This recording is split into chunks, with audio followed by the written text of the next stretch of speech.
il y a chez Hassan II une sorte de dégustation esthétique de la souffrance des autres qui fait horreur.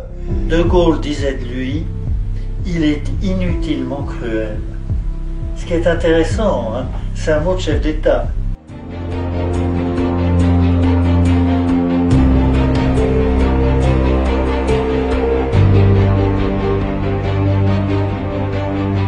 Le Vietnam de deux formes différentes. Podemos ayudar a Vietnam por medio de dos formas diferentes. La tête de Ben Barka, il m'a dit elle est là-bas. Hassan II, avant d'être Hassan II, avant d'être roi, était déjà Moulay Hassan, comme on l'appelait à l'époque, prince, aimait beaucoup le côté obscur des situations et notamment il aimait il fréquentait beaucoup le milieu parisien interlope, hein, des gens comme Bouchèche, le Nid du Bail, ces caïds de la pègre, il les connaissait, il les avait même fréquentés à plusieurs reprises, partageant dîner et grandes fêtes, entre guillemets. Donc, mais aussi, il s'intéressait énormément à tout ce qui est service secret, les affaires secrètes du régime de son père, qui était au tout début de son pouvoir. Notamment, on peut raconter cet épisode de l'histoire franco-algérienne, à savoir, c'est lui qui met au point la délation pour les services secrets français du fameux avion qui contient tous ces membres du FLN qui se feront arrêter en plein vol au-dessus de l'Algérie, voilà, en rejoignant Tunis. C'est lui qui est au départ de cette affaire. Voilà. Et Hassan II, après, dès le début de son régime, c'est une dictature féroce. Hein, c'est enlèvement, assassinat, torture qu'il adore lui-même pratiquer. Hein, il a été vu à plusieurs reprises menant des interrogatoires et à l'occasion donnant le coup de main. C'est un homme extrêmement cruel. D'ailleurs, dans le documentaire, Gilles Perrault le dit, rapporte les propos de Gaulle à son encontre, inutilement cruel. C'est un assassin, Hassan II, ni plus ni moins. Il n'y a pas à chercher midi à 14h, j'allais dire, sur le bonhomme. Il a sa place aux côtés, à toute proportion gardée par rapport à son pays, il a sa place aux côtés de Staline, de Mao, de Pinochet, et j'en passe, et des meilleurs, de tous les grands criminels du XXe siècle. Il aura sa statue aussi grande que eux, largement. Hassan II était le principal commanditaire de l'affaire, parce que c'était lui le principal bénéficiaire de la disparition de Ben Barka. Mehdi Ben Barka représentait la véritable alternative à son pouvoir. Quel a été le scénario dans la villa de Fontenay-le-Vicomte, les dernières heures finalement de Mehdi Ben Barka? Vous optez pour quel scénario? Moi, j'opte pour aucun scénario particulier. Je dis nous parce que je suis, moi, le dossier d'instruction. Ce qui est rapporté dans le dossier d'instruction est simple. Il n'y a pas de complications particulières. Mehdi Ben Barka est piégé par un faux film, une organisation d'un faux film qui s'appelle Basta. Il est piégé, bon, on sait, Bernier, Figon et tout ça. Mais ça, celui qui met au point le scénario de l'enlèvement, c'est Stouki qui va au contact de ces personnes. C'est lui qui recrute sur place à Paris et qui met au point le système. Voilà. Et ce système a été adoubé dès le début par Oufkir, Dlimi et Hassan II, évidemment. Et l'idée, c'était donc de l'amener gentiment, sans qu'il s'en méfie, à Fontenay-le-Vicomte, pour que les services marocains, à un moment donné, le recueillent et l'emmènent vivant au Maroc. Et c'est dans cette villa que ça s'est mal passé. Georges Bouchèche n'étant pas un tendre, puisque c'était quand même un ancien de la Gestapo française, hein, un tueur, un homme très dur, qui avait d'ailleurs l'habitude, pour être sûr d'avoir tué la bonne personne pendant cette période de la Deuxième Guerre mondiale, de ramener la tête de ses suppliciés à ses commanditaires, à savoir Bonny et Lafont. Il leur montrait les têtes pour être sûr que c'était la bonne personne qui l'avait tué. À un moment donné, Mehdi Ben Barka il avait des rendez-vous dans ce jour-là. Une fois qu'il a été amené à Fontaine-Vicomte, il a vu le temps passer, il a dit « moi j'ai d'autres rendez-vous, il faut que je m'en aille. C'est plus possible, les personnalités n'arrivent pas. » Voilà. C'est vrai qu'elles n'arrivaient pas, puisqu'elles n'étaient pas sur le territoire français à ce moment-là. Il était hors de question que les services secrets marocains qui surveillaient tout ça, de loin, se montrent à Mehdi Ben Barka, parce que là, tout de suite, il aurait compris dans quel traquenard il était tombé. Et donc, comme c'était quelqu'un d'impatient tout le temps, Mehdi Ben Barka, qui bougeait sans arrêt, il a décidé de partir. À ce moment-là, Bouchèche l'a accroché, cravaté, il y a eu une rixe. Et d'après le dernier témoignage sur procès-verbal, encore, Georges Bouchèche l'a secoué tellement fort, étranglé, que ses vertèbres cervicales ont cédé et il est mort. Et ça a été l'accident. Et c'était pas prévu du tout. C'est même ce qui a généré la fameuse affaire Ben Barka aujourd'hui. Voilà. Dans le cadre de votre enquête, donc, qui a duré plus de 24 ans, il y a eu un élément qui est venu tout remettre en question, c'est le témoignage d'Ali Bourekat. Que pouvez-vous nous dire par rapport à ça? Ali Bourekat, Midat et Bayazid également, plus d'autres après. Mais eux, ils sont intéressants parce que c'est la seule trace vivante qu'on ait d'une détention avec les fameux truands de l'affaire Ben Barka, à savoir Georges Bouchèche, Leni, Dubaï et Palis. C'est des hommes, ces quatre-là, dont on sait pertinemment qu'ils ont participé à l'enlèvement, qui disparaissent dans ce fameux week-end de la Toussaint et on n'en a plus de traces. Alors il y a eu des rumeurs comme quoi on les aurait vus à l'ambassade de France fêtant le 14 juillet à Rabat. On les aurait vus à Rabat facilement aussi, tenanciers de certains bordels, entre guillemets, ou de maisons closes, et de casinos aussi, il y avait. Donc, mais c'était des témoignages périphériques, c'était des on-dit, il n'y avait pas.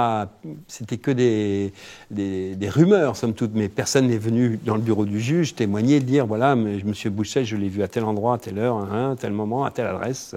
Non, ça s'est pas fait. Par contre, à la libération des frères Bourekat en 1992, tout de suite, ils me racontent leur premier mois de détention, notamment au PF3, où là, ils me disent carrément qu'ils ont été des co-détenus avec 3 des truands de l'affaire Mehdi Ben Barka. Et là, on a la première trace physique de ces personnes. Ensuite, Ali rajoutant que Dubaï lui aurait raconté la triste fin de Mehdi Ben Barka, comment ça s'est passé. Alors, selon le témoignage d'Ali, Dubaï ne parle pas de cette rixe, ne charge pas Bouchèche. À l'époque, il charge encore Oufkir. Mais ça, c'est aussi, il faut mettre ça dans le contexte que Ali en veut aussi à Oufkir, donc c'est toujours la même problématique. Et je ne suis pas convaincu que Dubaï est allé si loin dans les détails, mais en tout cas, l'histoire de la tête a été recoupée. C'est à peu près le seul élément qu'on a pu recouper par d'autres témoignages directs sur cette affaire de tête. La tête de Ben Barka, il m'a dit elle est là-bas. Donc la théorie de la tête a été recoupée, et selon vous, là je m'adresse à Joseph Tual, qu'est-il advenu du corps de Mehdi Ben Barka? Alors, si on part du principe que la tête de l'enquête judiciaire actuellement, au point où elle en est, la tête est à un pourcentage assez élevé enterrée au PF3. Le corps est en France, le reste du corps est en France. Voilà, je ne peux pas trop en dire sur ce lieu puisqu'il fait l'objet actuellement de recherches judiciaires. Alors c'est un lieu qui a beaucoup évolué avec le temps, mais quand on découvrira la vérité, quand je pourrai rendre public cet endroit, on comprendra mieux le mystère. Pourquoi ça a perduré autant de temps? Puisque souvent les corps, on les retrouve toujours à un moment ou à un autre. Là, c'est plus compliqué parce qu'il y a un problème géologique. Voilà. Il reste quelques points d'ombre de la période Hassan II. Des associations marocaines de défense des droits de l'homme estiment en effet à 600 le nombre de disparitions politiques encore non élucidées. Reportage, Joseph Tual, Alain Chabot. Une rue tranquille dans un quartier huppé de la capitale marocaine. La résidence de l'ancien ministre de l'Intérieur, Driss Basri, se trouve à quelques dizaines de mètres seulement. Nous filmons discrètement. Le sujet est sensible. En ce début juillet, les maçons sont au travail. En quelques jours, ils ont surélevé ce mur qu'ils enduisent maintenant de crépi. Un mur qui masque une ancienne prison politique, le PF3, de sinistre réputation. Mais notre caméra a attiré l'attention. Une voiture de policiers en civil nous rattrape aussitôt. Ses occupants nous prennent plusieurs fois en photo.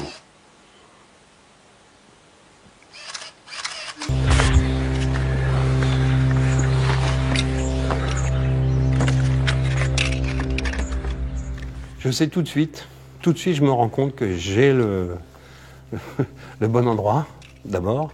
Je sais que ce seront les seules images, parce que je ne pourrai pas y revenir une deuxième fois, ça c'est clair. En tout cas, à l'intérieur. Je sais que je filme, au-delà de ces murs, je filme un cimetière. Et que je sais déjà tout ça. On m'en a parlé avec les frères Boureka et d'autres personnes que je ne peux pas citer m'ont raconté les enterrements, les exécutions, et tout ce qui s'est passé dans ce PF en présence du roi, Hassan II, souvent. C'est un lieu d'histoire pour tout le peuple marocain important. Il me semble que pour tourner cette page, il faut vraiment faire toute la lumière sur ce lieu et ce lieu doit être conservé à tout prix. Tous les grands criminels, quand ils sont pas pris sur des décennies, comme c'est le cas d'Hassan II, cloisonnent. Pour survivre. C'est comme un sous-marin, il faut mettre des cloisons. Donc, au fil du temps, les personnes qui ont géré le PF3 ne connaissaient pas forcément l'histoire du PF3 avant leur arrivée, et ainsi de suite. On se retrouve avec des centaines de cadavres, mais les gardiens... Il y a eu la famille Boutoulout, plusieurs des gardiens qui sont restés longtemps, qui connaissent l'histoire jusqu'au bout de ce lieu, mais la vie de Hassan II a été quand même jalonnée aussi de problèmes, entre guillemets. Il y a eu la Oufkir d'abord, ensuite Glimi. Il s'est passé des choses. Il y a eu des trahisons, des révolutions de palais. Et donc, le PF3 a toujours été le lieu où ces opposants, entre guillemets, internes, pas des opposants politiques proprement dit, des gens qui ont commis un impair, qui ont commis une indélicatesse ou un crime de lèse-majesté, tout simple, se retrouvent là, souvent détenus, des gardes à vue sans fin, voilà. Mais les policiers qui les amènent là et c'est fini, c'est un autre service qui les prend en charge. Et ainsi de suite. Donc les personnes qui peuvent raconter la globalité de ce lieu, elles sont très peu, voire même elles ont disparu pour la plupart. C'est toute la difficulté du travail d'histoire qu'il y a à faire et qui était encore à faire sur ce lieu. Pourquoi ne pas avoir détruit le lieu tout simplement et bâtir dessus ? Parce que Hassan II, s'il faisait ça, il avait ordonné ça de son vivant, on aurait ressorti des tas de cadavres. Et c'est pas quelques policiers qui auraient fait le travail, c'est des ouvriers qui auraient été embauchés à ça. Et je pense que tous ces ouvriers ont été horrifiés de découvrir tous ces cadavres. Et forcément, à un moment ou à un autre, ils auraient parlé, évidemment. Et je crois savoir que dans la religion musulmane, déterrer des cadavres, c'est pas très conseillé, quoi.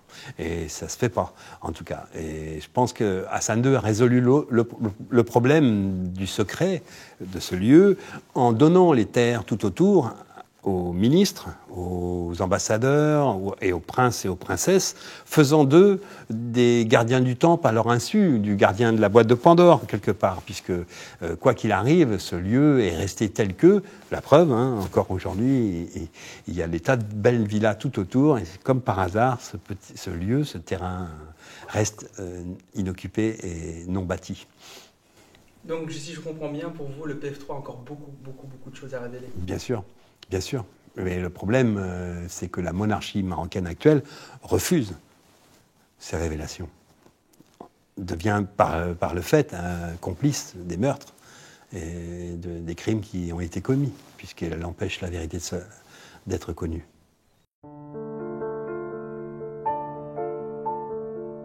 احنا شباب مغربي كنبغيو هذا البلاد وكنجدوا التغيير والكرامه وحنا كشباب 20 فبراير مصرين نخرجوا وغادي نخرجوا اسمع صوت الشعب اسمع ولاد الشعب اسمع بنات الشعب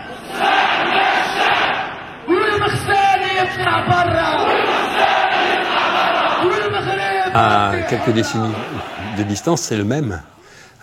Sauf que le mouvement du 20 février, c'est un mouvement populaire de la jeunesse marocaine, qui veut vivre, somme toute, comme tous les jeunes à travers le monde, libre et dans un état de droit et une démocratie. Ce qui n'est pas le cas à cause de la monarchie actuelle, qui est de droit divin, il ne faut pas l'oublier. Mehdi Ben Barka avait la même problématique. C'est pour ça qu'il était un opposant résolu et absolu au monarque Hassan II. À quelques décennies près, les différences du contexte de l'époque de Mehdi Ben Barka et du contexte actuel, Mehdi Ben Barka partait pour fonder une véritable démocratie au Maroc. C'était en tout cas son espoir et son vœu le plus cher, d'après ce que j'ai dans tous ses écrits, il faut les reprendre. C'était ça, son combat. Et je pense que les jeunes du 20 février, c'est la même chose. C'est la démocratie, la dignité, l'état de droit, la justice, tout ce qui est encore à conquérir pour le peuple marocain. Que s'est-il passé les jours qui ont suivi la diffusion sur France 3 Télévision de votre documentaire? Comment le cabinet royal a-t-il réagi? Il y a eu une réunion des sécuritaires, d'après des informations qu'on a eues. En gros, ils ont expliqué au roi, d'après ce que je sais, qu'il fallait les soutenir, qu'il fallait empêcher, ils voulaient se garantir encore une fois de plus de l'impunité dont ils ont vécu jusqu'alors et réaffirmer au roi qu'il fallait empêcher, toujours garder le secret. Dans cette déclaration, le cabinet royal stipule que Mehdi Ben Barka était un supporter ou un allié. De Mohamed V, oui, potentiellement. Mais parce que Mohamed V et lui, et les partis politiques de l'époque, avaient décidé que ce serait une monarchie constitutionnelle, comme ici à Bruxelles, comme à Londres, comme en Angleterre, une monarchie constitutionnelle. Voilà, Mohamed V était prêt avait fait cette concession qui allait intervenir dans les jours dans les mois qui allaient se passer là, mais c'est sa mort qui a interrompu ce processus de démocratie, la mort de Mohamed V.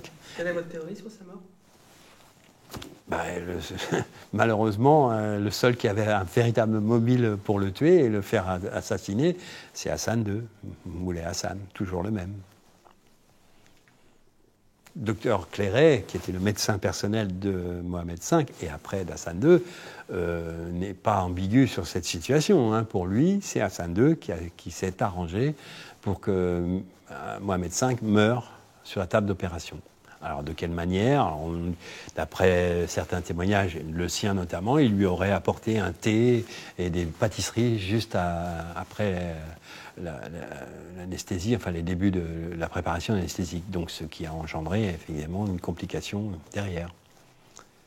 Que pouvez-vous nous dire, Joseph Tual, sur la nature du régime marocain? Nous avons affaire à quel type de régime au Maroc? Une dictature. Une dictature, tout ce qu'il y a de plus basique et simple, qui est prête à tout pour conserver son pouvoir, y compris à tuer, enlever, assassiner, torturer, et comme toutes les dictatures d'ailleurs. Elle n'est pas en cela différente des autres, sauf qu'effectivement, dans le monde actuel, elle sait communiquer, elle travaille des groupes de pression, des lobbies, et ainsi de suite. Et surtout, elle a une police très très organisée vis-à-vis des étrangers qui viennent, notamment des notabilités étrangères qui viennent au Maroc, pour les piéger, les photographier et faire du chantage par la suite pour bien les tenir. Voilà comment ça marche.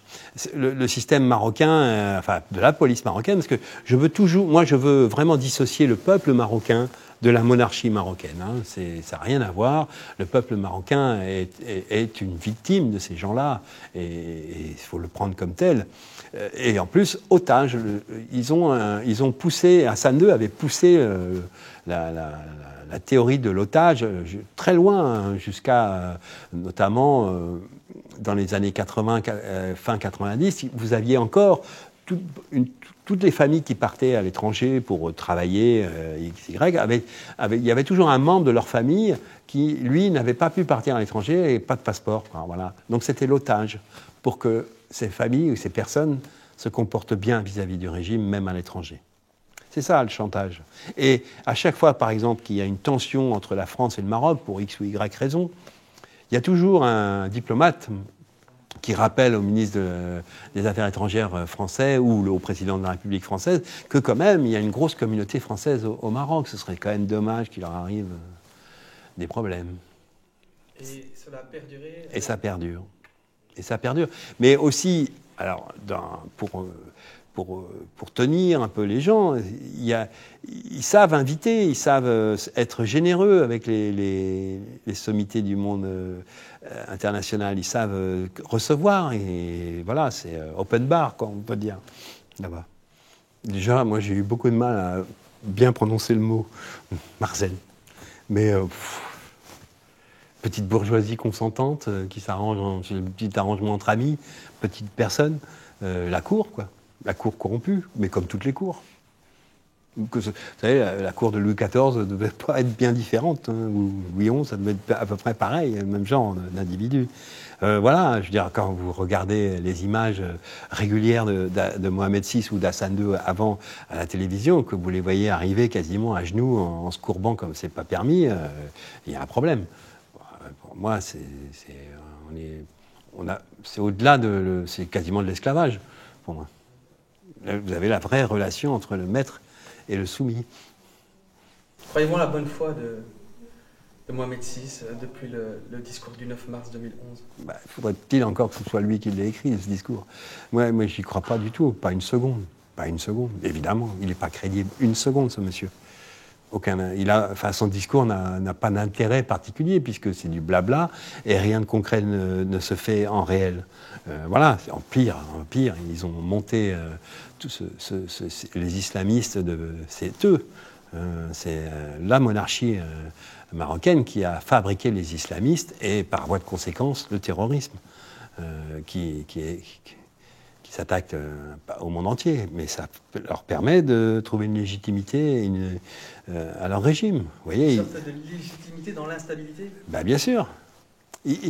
C'est la même technique qu'avait perduré en Tunisie Ben Ali.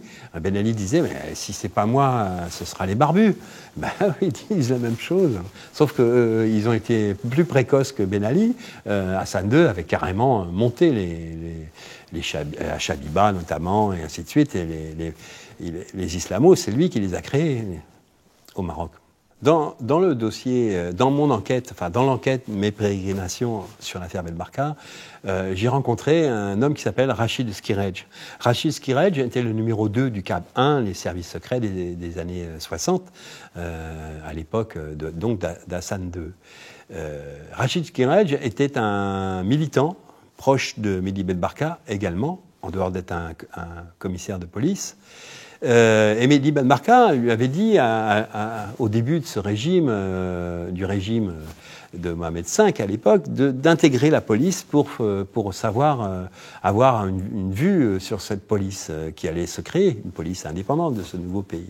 Et Rachid Skirej est devenu le numéro 2 du CAB 1 de 1960 à 1962, puisque après il a été obligé de fuir le pays, vu que c'était Hassan II qui arrivait au pouvoir et qu'il ne transigerait pas sur son pouvoir.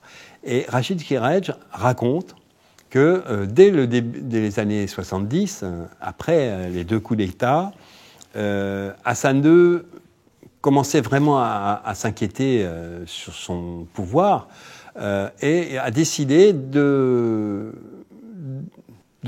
recruter, de faire monter les mouvements islamistes et surtout de les former avec l'aide des gendarmeries qui, dans les casernes de gendarmerie, ils ont carrément fait des petites écoles coraniques où là, ils les ont non seulement formés à l'islam radical, mais également aux armes, au maniement direct des outils de l'assassinat, quoi. Dans les années fin 70, début 80. Et ces gens, islamistes, ont formé après ce qu'on appelle la Chabiba. Ça, vous connaissez, la Chabiba, c'est un mouvement islamiste, rigoriste, marocain. D'ailleurs, après, dans les années 90, il y a eu scission dans ce mouvement, et une partie de ce mouvement est devenue le PJD, dont un des militants, Bakiran, est devenu Premier ministre à l'heure actuelle. Mais Et donc ces gens ont assassiné Benjeloul notamment, ils ont tué des opposants. C'est comme ça que Hassan II a maintenu son pouvoir, c'est en faisant assassiner toute l'alternative politique démocratique à son régime, ce qui fait qu'aujourd'hui, il n'y a pas d'opposition, il n'y a plus d'opposition. Ou c'est le régime, la monarchie absolue, ou effectivement c'est les islamistes les plus durs.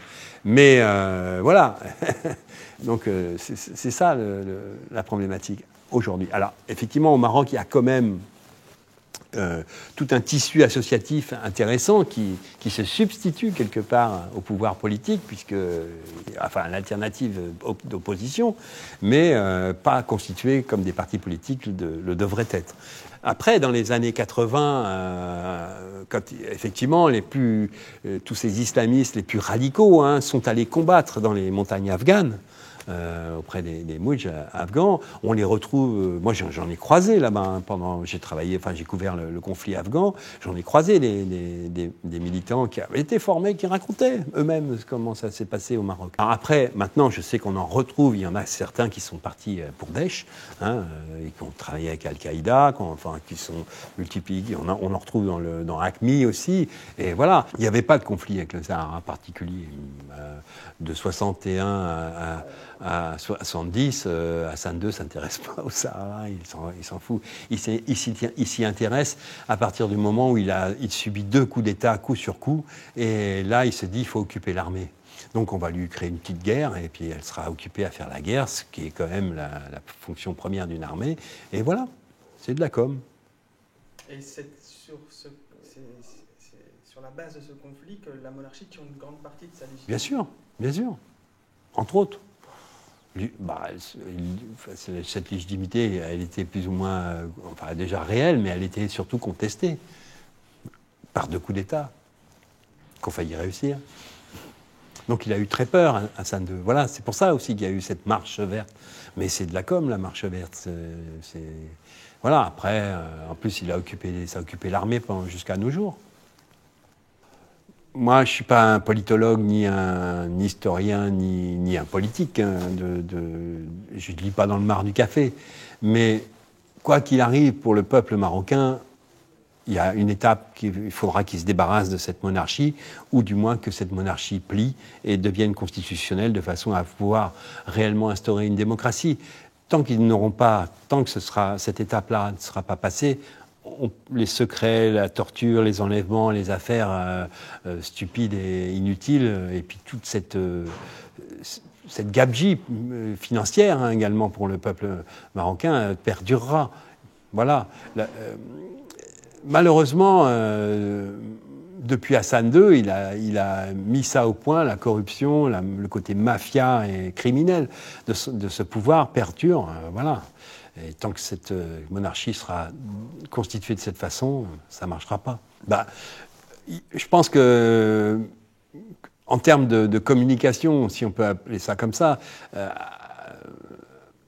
Mohamed VI est encore à peu près blanc, on va dire, en termes de... Il n'est pas considéré par la communauté étrangère comme un criminel, comme l'était son père. Donc, il peut encore changer le cours des choses. Mais le peut-il, vu qu'ils ont fabriqué un ogre, cet ogre, c'est les services secrets marocains, qui sont quand même des montées, qui ont leur mission première, c'est quand même de s'en prendre au peuple, c'est-à-dire de surveiller le peuple, et uniquement le peuple marocain. Les services secrets marocains n'ont qu'une seule mission, c'est de préserver la monarchie. C'est tout, et c'est pas la préserver vis-à-vis de l'étranger. Ils ne travaillent pas sur l'étranger, les services secrets marocains. Ils travaillent sur les Marocains. Et alors, les Marocains qui sont au Maroc, évidemment, mais ceux aussi qui sont à l'étranger. C'est ça le système. Et donc, c'est devenu un ogre qui fait peut-être peur aussi à son propre géniteur, entre guillemets, à la monarchie et à Mohamed VI actuellement. Il est peut-être lui-même le propre otage de ses services. Comment Joseph Tuval s'est-il autant intéressé et au Maroc et à l'affaire Bembarka? Il n'y a pas de raison particulière. J'ai aucun lien privé ou autre avec le Maroc. Je suis breton. Simplement, je suis français, républicain, du coup, et on a enlevé quelqu'un d'importance sur un trottoir de mon pays, et c'est inadmissible. C'est inadmissible. Surtout, c'est une personnalité de ce calibre. Hein. Pour moi, Mehdi Benbarka, quand vous relisez ses écrits, ses discours, c'est Jean Jaurès. C'est du niveau de Jean Jaurès. Donc, c'est une perte pour l'humanité, pour le Maroc, incommensurable. Donc il est important de faire la lumière sur cette affaire. Et j'y peux rien, c'est très compliqué, c'est très long, c'est très dur, parce que la monarchie en face ne veut pas qu'on découvre la vérité. Et il trouve une complicité bienveillante dans tous les pouvoirs français qui se sont succédés. Travailler sur cette affaire, c'est malheureusement au long cours, et c'est pour ça que j'en suis à 25 ans maintenant. Mais bon, c'est pas fini. Il n'y a pas de raison particulière. J'allais dire, c'est l'occasion qui fait le larron, entre guillemets, mais c'est un peu ça. Moi, j'aime pas laisser les affaires non résolues. Je travaille jusqu'au bout, j'essaye de fermer le dossier. Une bonne fois pour toutes, mais avec la vérité.